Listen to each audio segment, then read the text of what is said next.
Hey everybody, welcome to PCS 101 Online. And my name is Lillian Ruiz. I'm the instructor for the class.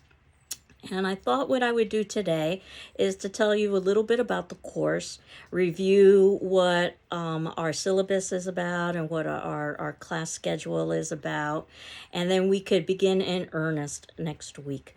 And I know it's a bit odd taking public speaking online. I also agree. However, with our new reality, we are doing so much via Zoom and doing so much via video. And I'm a great example of that happening right now, that I think that this skill is just as useful as being able to speak in front of an audience and will become only more useful. So what I wanted to do, as I indicated, was to direct your attention to the top of your Moodle section. And I suspect that you're already on the Moodle section, or else you wouldn't be listening to this particular video, to a few of the folders that are there about how I've organized the particular class. And the first thing that you will see is the class syllabus and other documents folder. And one of the reasons why that happens to be important is because that's what I'm going to be using to put our handouts if we were meeting in person. And right now you have the class syllabus, which I'm going to be reviewing in that folder, and also the course outline, which reviews basically what it is that we are going to be doing over the course of this semester. And I'll be adding materials as the semester progresses. Beneath that are a list of the due dates, and those due dates will be included in our course outline, or are included in our course outline, but I wanted to also list them out separately so that you could see them all in one place. I also have a folder for past class sessions. And what you will see is that on our Moodle homepage, you will have that week easily visible on the homepage. The previous weeks, what I will do as the weeks progress is I will move the previous week onto our past class sessions folder so that you can access it at any point throughout the course of the semester, any point of the semester. But what will be easily visible to you will be that particular week. And again, what I'm trying to do is to duplicate as much as possible what we would have experienced if we were having a live class. So if we were having a live class, these videos would be the information that I would be sharing with you. And the class discussion forums that we will be having, that I'll talk about shortly, would be the class discussions that we would be having in class. And then, of course, there are quizzes, which we would have been having in class, but instead we're going to be doing them electronically, which I will be talking about, and you will submit them electronically. And lastly, there are the speeches, and that's the tricky part of a public speaking class. So, in terms of thinking about how to do public speaking, now there are a couple of different ways we can proceed, and I'm going to talk about this a little bit more in depth, but I wanted you to consider this, that you can either record your speech, much like I'm doing a recording now, and upload it onto Moodle. That's what most students elect to do. And then what ends up happening is that you are required to watch all of your classmates' speeches and then to send me privately a strength and weakness of all of the speeches that you viewed. And then I compile that and I make that accessible to the class. And then I evaluate based on the presentation, the video presentation that you gave. One of the things that we'll talk about is that you don't want to keep editing the video so that it's perfect. What you want to be able to do is to present in a situation that you would have to present via video with mistakes. There is no such thing as the perfect speech. This is not a perfect speech. But what you want to be able to do is to engage with the audience who happen to be watching the video.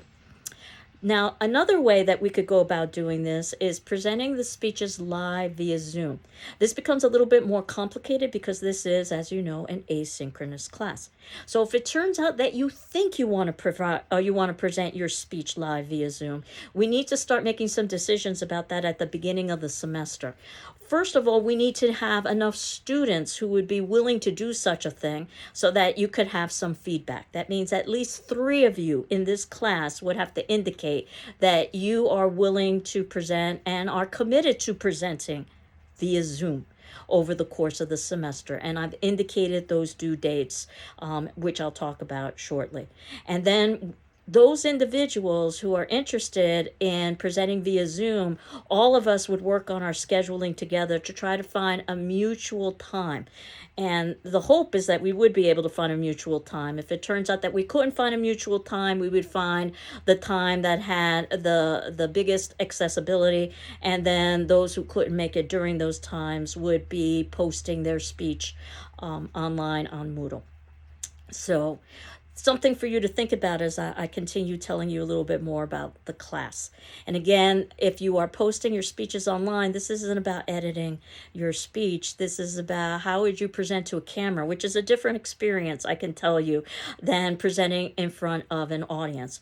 Though presenting on Zoom is also a different experience than presenting live. I think all three skills are valid. It's just a question of what is going to be accessible and what is going to be doable with the confines of this particular class.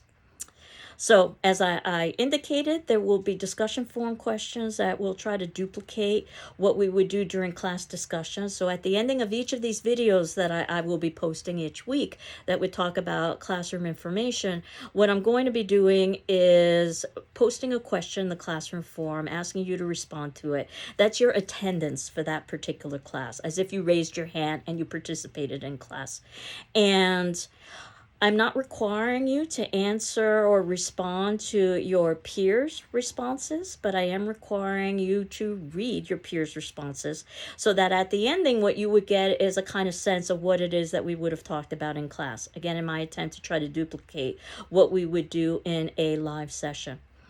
And I know that ultimately it's not a live session, but what I wanted to do was to present questions that don't necessarily have right or wrong answers, questions that require you to think and require you to show how you reason and how you synthesize information. So again, it wouldn't be graded in any way. It would just count as your participation, just like you wouldn't be graded if you answered a question in class. And I'll talk about all of these a little bit more in depth, but you can see at the top of your Moodle site, there's a section there for discussion forum, which is where you would be answering your discussion forum questions. There's also a section for an optional chat. So if you wanted to chat in real time with your classmates or with me or with a combination, we could do that through that link. And there also is a section for an optional Zoom, which is where my Zoom link is, though certainly you could contact me and ask for my Zoom link if you'd like. But that is also included on our Moodle site. So what I wanted to do was to review basically the course syllabus. As I had indicated, it's in the syllabus and other documents folder. And you will see that it begins with my name, Lillian Ruiz. Most people call me Lillian. I'm pretty informal. Feel free to call me whatever you're comfortable with. My email is here. Notice that my email is just my surname. Ruiz, R-U-I-Z, @gcc.mass.edu. In other words, I don't have the first initial that most people have because when I started at GCC in 1993, it's hard to believe so much time has gone by, we didn't have enough foresight to understand as the internet was being introduced to us that we needed that first initial with our email addresses, which gives you an idea of how really unprepared we were for some of the technological changes that were occurring. My phone number is there. I teach a mixture of in-person and online classes. I teach English classes. I teach personal communication skills classes. I also teach media and popular culture classes. So you might have heard that I'm a horror film fan. I do even teach a class in horror film in media and popular culture. So I'm teaching that this semester. So if you had any questions about that, you could let me know. So my office is in North 328A, and that happens to be where the Inclusion and Diversity Center is. And I do have in-person office hours because I'm teaching a mixture of in-person classes and online classes. Again, the public speaking class, I'm offering it online, but I am also teaching a class, PCS 141, Interpersonal Communications. That happens to be a live class on Thursday evenings. So if it turns out that you think you might prefer a live class, you can always ask me about that particular course that I'm offering this semester. Both of those classes satisfy the requirement for PCS. So, but I will be in my office Monday through Thursday, 12 until 1, the lunch hour basically, unless I'm at an appointment someplace else, or by appointment. So again, feel free to make an appointment with me, either an appointment to meet with me live or via telephone or via Zoom or via email, whatever is most convenient for you. So we do have a textbook, and I know that this somewhat is surprising sometimes to students, The Principles of Public Speaking. Now, one of the interesting things about this particular text is that one of my students actually found the link for it online. I'm not quite sure how that happened because of copyright, and I will be giving you that link in our notes. I'm not asking you to use that link, understand, because of copyright. Okay. So, but the Principles of Public Speaking, I'm using the 18th edition, but you can use an earlier edition. You can use a later edition. Basically, it reviews some principles to consider when you are speaking in front of the public. So this is a nice overview for us. And this is what our quizzes are going to be based on. We will be having open book, open note quizzes, and it'll be based on content from the textbook, to encourage you to read the textbook and to try to understand how those concepts can help you improve your presentation skills. And I also have a note here that it's assumed that students will have a good dictionary thesaurus for reference. I assume you've already got one in your computer, but having one and actually utilizing it are two different things. And one of the things we will talk about in this class is the difference between writing something, a paper, as opposed to presenting something. And it's particularly important when you're writing something to fine-tune your language and to use a dictionary thesaurus. But there's an acting component associated with presentation. So one of the things we'll talk about is, no, you do not want to read a paper to the screen. You want to be able to talk to the screen and be conversational, as if you were talking to a person. You can have notes in front of you, and that's one of the things that we'll talk about, are what are ways that you could have a good speaking outline, something that's not too detailed, but that can help direct you if you happen to lose your train of thought. But the idea is that you are going to try to be conversational when you are putting together your presentation and when you are delivering it to an audience, that you're not reading a paper. So the dictionary and the thesaurus, while they can be useful, remember your language is not going to be as precise or exact when you are delivering a presentation as opposed to when you are actually writing a paper. And there are pros and cons to that as well. So again, you can get the text in any edition. I know that there are probably versions that you can find in Amazon and other online source sites as well. I'll put a copy on reserve in the GCC library, so that'll be another option for you. And then you can see in the course description, and this is from the catalog, that this class is about the principles of public speaking as communication, stressing the role of the speaker in the communication process. The course emphasizes the proper preparation and delivery of speeches. Each student delivers a minimum of 5 speeches and participates in small group activities. There is a prerequisite for this class, English 101, or what we call English Composition 1. So you've already gone through the process of how do you put together an argument, which is what we talk about in English 101. And as I had indicated, I'm also an English teacher. If you think that you have not fulfilled this requirement, please come speak to me as soon as possible, and we can talk a little bit about the options that make the most sense for you. So, student learning outcomes. And again, I'm going through the syllabus that I had posted. As a result of successfully completing this class, you should be able to improve your oral communication skills, because obviously we all have oral communication skills, but you want to develop them. To develop skills and self-confidence in acquiring and presenting information, that sometimes you already know the information that you're going to present, so it's just a question of organizing it. But sometimes you need to do research, and what's the most efficient and effective way to do that? To apply critical and analytic thinking. And critical, I don't necessarily mean criticism, but I mean asking, interpreting, inquiring. To promote a greater understanding of communication in formal and informal settings, which is something that I think most of us do naturally, that we adapt our presentation, our vocabulary, even our dress based on the environment that we're in. The workplace would be different than, let's say, a social function. It's about understanding what's appropriate for that particular time. and to promote each student's unique sense of voice, and that you shouldn't sound like the textbook, you shouldn't sound like me, you should sound like you. And the procedures, as I had indicated, I'm going to try to duplicate as much as possible what we would have in an in-person class. So if we were meeting in person, by the way, we would be meeting Thursdays at 6 p.m. Instead, I'm teaching my other class, my interpersonal communication class, on Thursday at 6 p.m. live. But if I wasn't teaching that class and I was teaching this class live, it would be Thursdays at 6 p.m.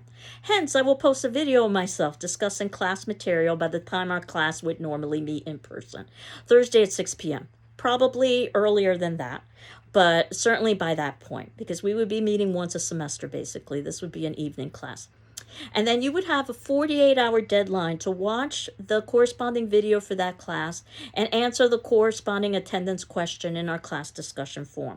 So basically, as I indicated at the ending of each video, I'm just going to ask an attendance question that doesn't necessarily have a right or wrong answer, but one that just requires you to have some thought or some opinion. And I will count that as your attendance for the class.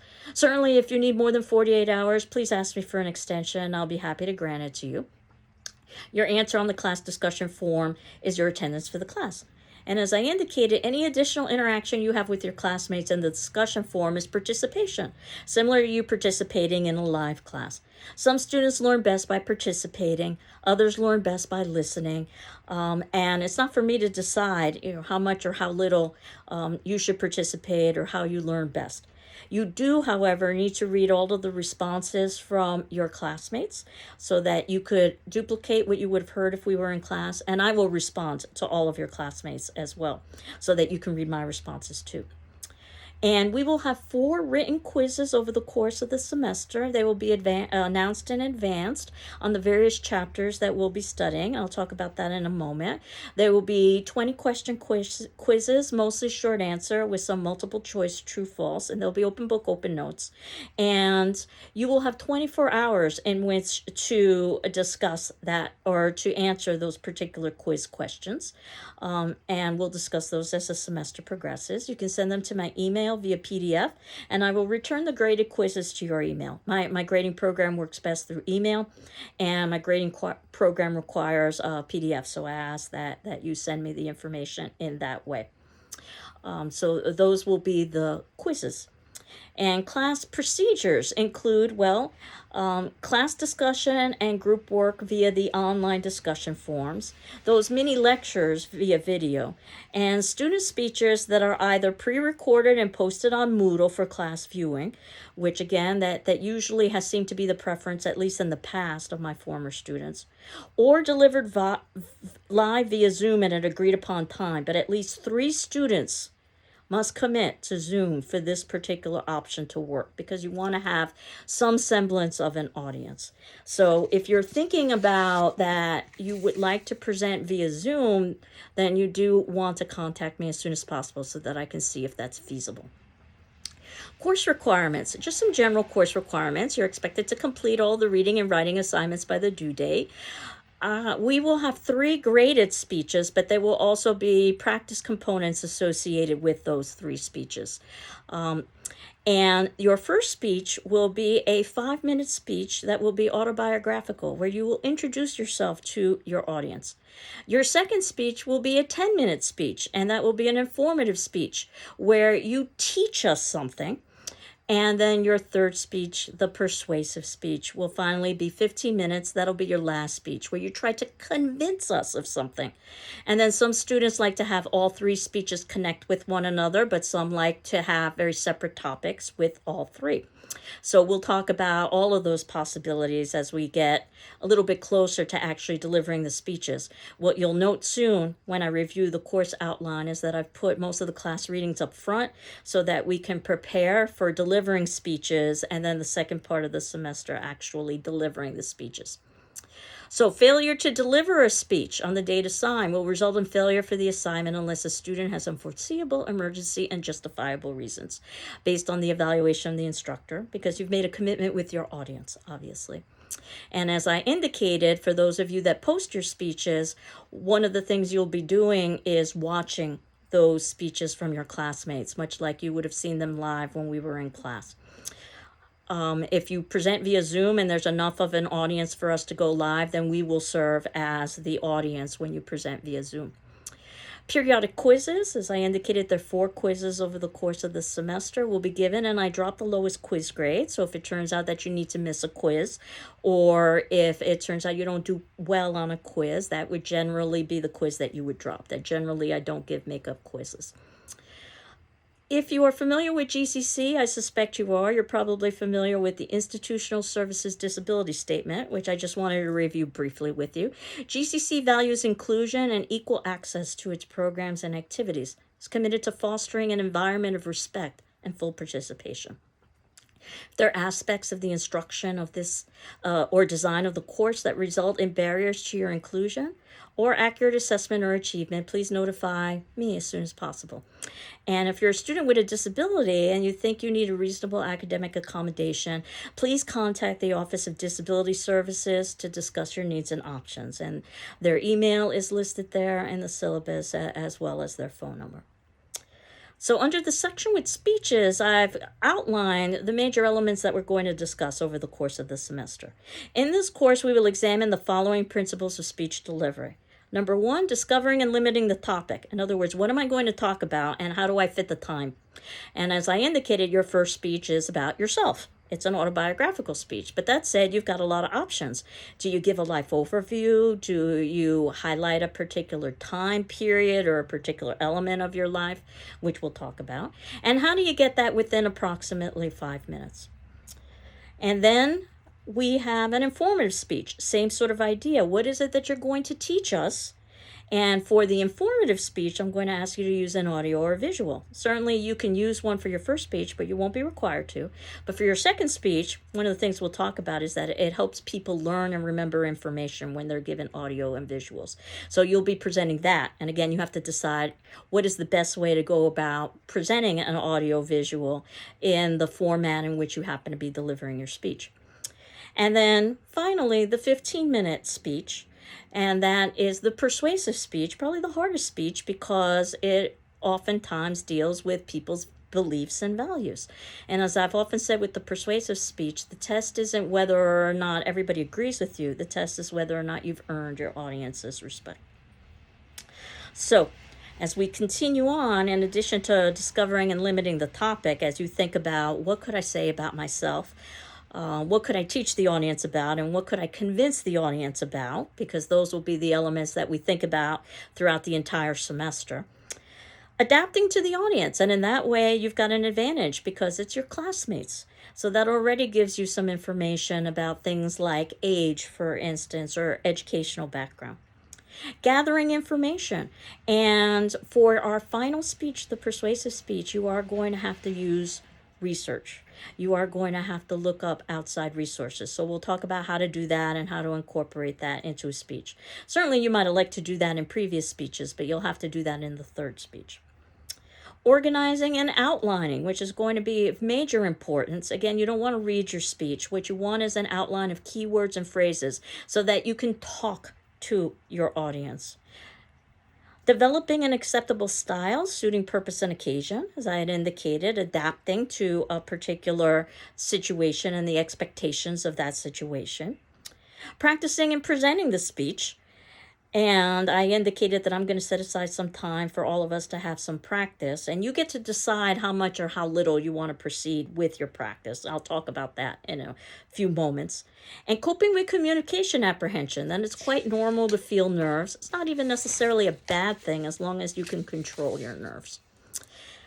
Active listening, responding to the speeches of others. People in a speech class usually focus on their delivery of their own speech, but your participation as an audience member is just as important, not just so that you can give feedback to the speaker, but also so that you can learn from watching the speeches of others. And in fact, I am even going to be showing some sample speeches in class from students in no way affiliated with GCC, but it'll give you an idea of how you could proceed with something like a autobiographical speech or an informative speech or a persuasive speech. So you'll be delivering 3 graded speeches: autobiographical, informative, persuasive. Guidelines will be discussed in class. Students will select their topics with assistance from the instructor. The instructor needs to approve the topic beforehand. Outlines will be required of all 3 speeches. This is the speaking outline that you use. So we'll talk a little bit about what a speaking outline is and how it's different from a written outline or the paper outline that you might have too much content with for a speech, but might work perfectly well for a paper. Again, you don't want to read your speech to the audience. And you'll be sending your outlines to my email so that I can review those outlines when I watch your speeches and give you some feedback. I'm evaluating those outlines informally because in a real world setting, you would never share your outline with your audience. But I wanted to take a quick peek and give you my opinion about your outline and ways that you could improve it, your speaking outline, that is. But in the end, the speaking outline really is there to help you. The preparation ahead of time might result in your not even needing to refer to your speaking outline because you're so well prepared. I think of it as the net that a trapeze artist uses, that a trapeze artist probably doesn't fall and needs the net, but it's there just in case. And that's what I think of in terms of the speaking outline. And in the end, the test is if you've delivered a good speech, well then, yeah, you've got a good speaking outline. You definitely don't want to memorize the speech, and we'll talk about some of the reasons why as well, no matter how tempted you are. Again, think about it as a kind of important conversation that you're having with somebody that you might have rehearsed ahead of time, but that ultimately it's spontaneous. So I will evaluate the outlines on a checkmark system informally. A plus is excellent, a good is check plus, a satisfactory is a check. There also is a less than satisfactory and unsatisfactory. And these informal, ungraded practice sessions, what I'm going to do on the dates in which I've assigned quizzes, and I'll talk about the dates for assignments in a few minutes, I'm also going to ask you to contact me to see what kind of practice would be to your best benefit. So if you just want to have an email dialogue with me about what you are planning with your speech, that's fine. That's considered practice. If you want to actually deliver your speech to me via Zoom so I can give you feedback, you can do that too. Or anything in between. If you'd like to have a phone conversation with me talking about your speech and how things are going with the preparation of it, that also is a practice. So there are lots of options that you've got here and how to go about practice. Think of me as a kind of tutor for the practice sessions. I do want to touch base with each of you, but I want to be able to assist you in the best way possible for your speeches. Now, one of the best ways to improve your speech delivery is to watch your own speech and to critique it. Now, I've been saying that you will be critiquing the speeches of your classmates. But if you wanted to earn a little bit of extra credit on the quizzes, 5 points of extra credit, what you could do is write a paragraph or so critiquing your own speech performance. And this would be more writing than you would do when you are critiquing your peers, because I'm just going to ask you to submit in one strength and one weakness for all of your peers, and then I'll combine that. But if you wanted to write a paragraph about your own performance that you happen to record and view, which means that if you are delivering via Zoom, you have to record it so that you can watch it, because you can't deliver it and watch it at the same time. For those of you that are posting your speech online and it's already been recorded, well then obviously you've got a recording there that you can elect to watch. And if you elect to critique it, writing about a paragraph or so, talking about your strengths and weaknesses, what your impression was of your delivery, you can get 5 extra credit points. I'll do that for all 3 speeches: the autobiographical speech, the informative speech, and the persuasive speech. So that means 15 extra credit points total. And this is after I drop the lowest quiz grade. So this is a way that you can improve your performance, but it's less about the extra credit, to be honest with you, and more about giving you the experience of watching yourself and also thinking about your performance. Attendance, as I indicated, class activity and discussion is extremely important and can't be made up. So absences and tardiness will be negatively reflected in your participation grade. So we do have a participation grade. And excessive absences could even result in failure. And you don't need to notify me if you're going to be absent for a particular class, but do speak with me if you're going to be missing several classes, which would mean several responses to the attendance questions. And you can meet with me either by appointment or through office hours. And keep in mind conduct and demeanor. It's never been a problem in any of my classes, but I did want to state that each speech is the equivalent of an exam. Both the presenter and the audience should treat it with the appropriate respect, and inappropriate disruptions will be negatively reflected in your final grade. Again, it's never been a problem in all the years that I've taught public speaking. There's a section here on plagiarism. I'm going to save that for the next class and talk about grading. And this is at the very ending of the syllabus. And these are approximate percentages. So 10% is participation, or what I'm calling participation. So this means watching the class videos, answering the class discussion questions, things of that nature. 10% are those speaking outlines. So as I indicated, for each of the 3 speeches, you are going to be submitting in an outline, which I will be evaluating on an informal checkmark system. 20% is speech number 1, your 5-minute autobiographical speech. 20% is speech number 2, your 10-minute informative speech. 20% is speech number 3, your 15-minute persuasive speech. And 20% are those 4 quizzes after I drop the lowest grade and after I've added any extra credit points that you might have accumulated. So that would be for an A, excellent, or a B, good, or a C, satisfactory. There are other letters outside of C as well, but I prefer not to talk about them at the beginning of the semester. And you'll even notice that I have a speech rating sheet here that I'm going to be using for our first speech. It's a template, and it basically gives you an idea of what it is we are going to be discussing over the course of the semester, about the importance of your introduction, your body, and your conclusion. And this might sound familiar from writing a paper, as well as the importance of the presentation of the speeches, your eye contact, your body movement, your vocal quality, your articulation, your enthusiasm, your clarity. And we'll talk about all of these elements in class. And you can see that there's a ranking there from poor to needs improvement to good to excellent.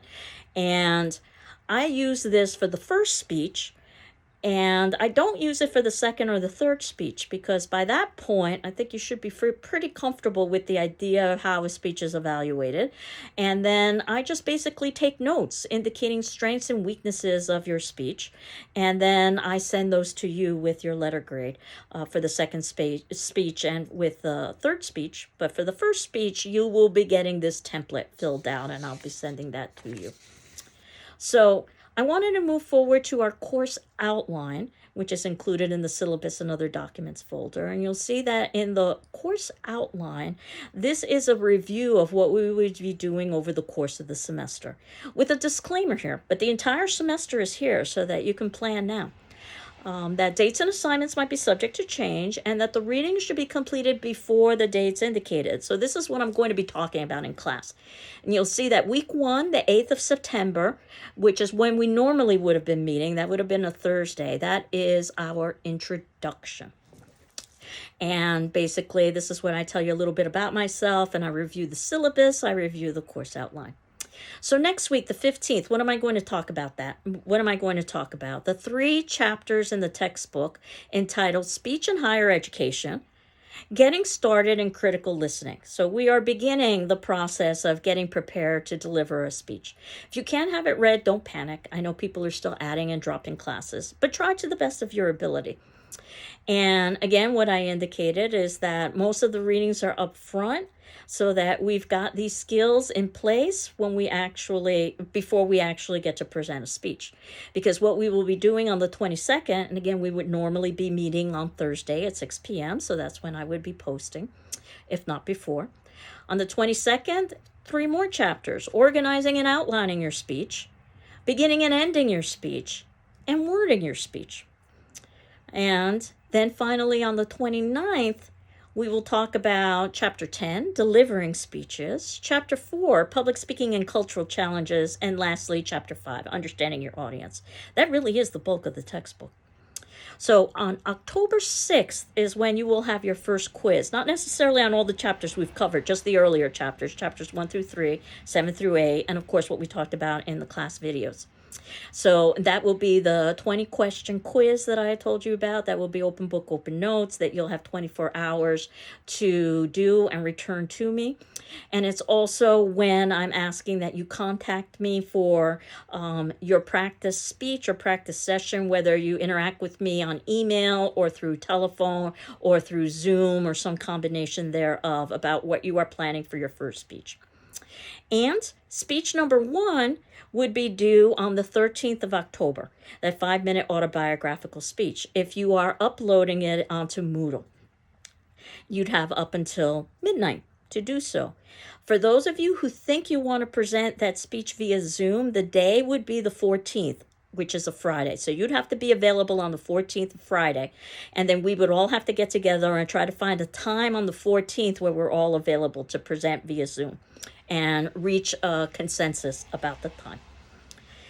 On the 20th is when we're going to start talking about our second speech, which happens to be the informative speech about finding and using supporting materials, using visual media, and what informative speeches happen to be. That's chapter 6, 11, and 12, at least in the edition that I've given you. And then on the 27th, we have another quiz. Quiz number 2, that's on chapters 9 and 10, and chapters 4 to 5, and what we would have talked about in class videos. And, of course, practice. Again, another opportunity for you to interact with me via email, Zoom, phone, whatever, about what's going on with your second speech, which would be due on November 3rd. That's your informative speech, and that would be due by midnight of November 3rd. Or if it turns out that we have enough of a critical mass for Zoom, the date you would have to be available would be the 4th, which is November 4th, a Friday, and we would have to arrive at a time. Again, the idea is you commit to one or the other. Either you do all of the speeches on Zoom or you do all of the speeches by posting them.